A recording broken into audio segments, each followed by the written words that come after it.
Hi, Maria Gracia here, owner of GetOrganizedNow.com. Yesterday, I went for my annual doctor's appointment, and the reason that I remembered to make that appointment a week or so ago was because I always make the appointment when it's time to fall back, when it's time to change our clocks. So that's a good little way to remember to make your annual appointments. Of course, there are other ways. You can get an email sent to yourself from some kind of online scheduler, or you can set an appointment to ring on your cell phone or whatnot. But don't forget to make your annual appointments for your doctor and any appointments that you need for regular screenings that you need to get. It's so very important.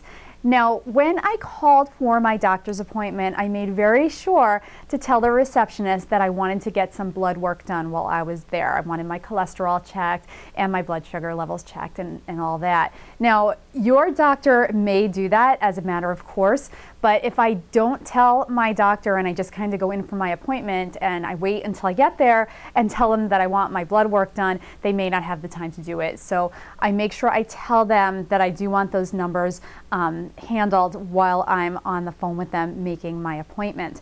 And then what I do is, if they don't call me to confirm my appointment, I call them the day before to confirm the appointment and to also confirm that the blood levels are going to be taken while I'm there. So it's nice to be organized ahead of time. Now, also, before my appointments, I always take out a little notebook, and just a regular notebook, can be any size, and that is my medical notebook. Now, in my medical notebook, I keep a few things. I keep my health history, so I don't have to remember everything that's happened, in the past how many years, with my health. Any medications that I'm currently on, especially any new medications, any new changes to my health, and the notebook also includes my family health history and any updates to that. Because every time I go into the doctor's office for my annual, they open up their records and they ask me for any updates. And all I have to do is open the notebook and all of the information is there, and I don't have to scramble or try to remember dates or dosages or anything like that. So it is a real good idea to have a medical notebook with you. Now, another benefit of having that notebook with you is you can put any questions that you have for your doctor in the notebook ahead of time. This way, when you get to the doctor's office, all you have to do is open your notebook and all your questions are right there. You don't have to worry about forgetting to ask something that you wanted to ask. So, obviously the notebook is a nice little tool. And any responses that your doctor gives you or anything that you have to remember, again, you can put in the notebook. So basically everything that you need to know is in that little notebook. And when you get back to your house, you can refer to it. You can, I keep mine in a file folder in my filing cabinet called medical with my name on it. So basically anytime I need it, I know exactly where it is. Anytime I want to update it, I know exactly where it is. So a notebook is a great little tool to have with you when you have to go to the doctor's office.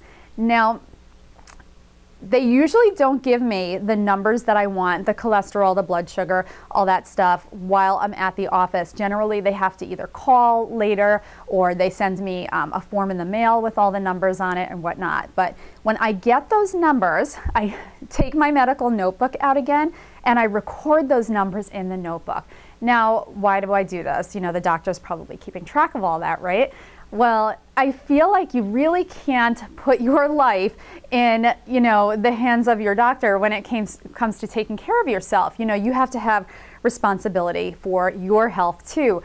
And it's very important that you do, because when you're in control, then you can do things about, let's say your cholesterol was high, the last time you went to the doctor.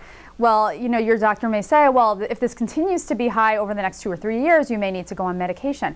Well, if you have your numbers in front of you and you can kind of say, okay, well, my cholesterol, is 200 now, and, my LDL, the bad cholesterol is like 135. If you see that number is climbing every time you go to the doctor, you can probably do something about that with your diet before it gets to the point of medication.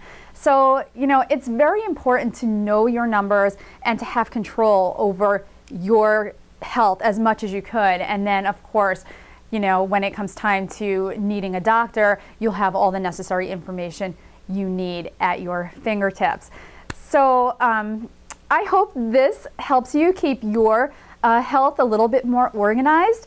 If you liked this video, please click the like link. I would so appreciate it. When you do, it allows more people to find these videos and to get some benefit from them. And if you have any comments about health, or how you do keep your records organized when you have to go to the doctor's office, please leave those comments in the comments link. I can't tell you how much I appreciate it when you do that. It helps so many people. And I'm Maria Gracia of GetOrganizedNow.com. And remember, there is no better time to get organized than to get organized now.